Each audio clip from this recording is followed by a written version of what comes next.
Welcome to Lesson 3 of Relational Awareness. Thank you for choosing to make healthy and godly relationships a priority in your life. In today's lesson, I would like you to come away with an understanding of how relationships must be mutual to be healthy. There must be mutual submission.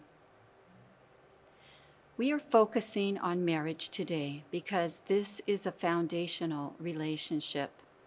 How we treat a spouse is a good indicator of whether our heart is for God or against Him.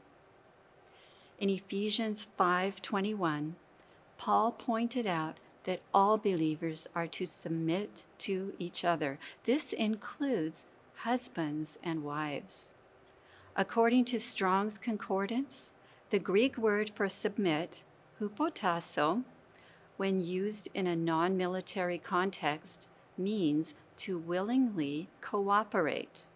Some Bible translations interpret the word as be subject. However, subjugation in a loving relationship is anything but loving. Without freedom, there can be no love. The husband is instructed to submit to his wife by sacrificing for her. He can do this by listening to her ideas, thoughts, and opinions, and by letting her know that her thoughts are just as important as his.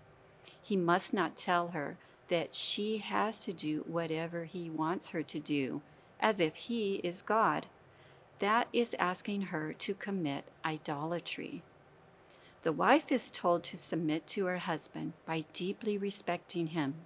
This is not always easy to do, as it is human nature to take people for granted who are closest to us. The wife must intentionally treat her husband with the same honor and respect that she would give anyone else. She can do this by not tearing him down and by not trying to control him. Another important part of this lesson is learning what to look for in relationships by studying the equality wheel and the power and control wheel. I would like you to read through these wheels slowly and carefully, thinking about how these apply to your relationships, past and present. You will see that the equality wheel shows what a healthy relationship looks like, and the power and control wheel shows what happens when one partner is abusive in one or more areas. When we understand that God values every person equally, we won't try to take advantage of the other person, and we won't insist on having our own way. When one person tries to control the other through manipulation of any kind, the goal of cooperation is thwarted. Remember, our relationships can function well only if we treat each other as equals. And always remember, if you can be anything, choose to be kind.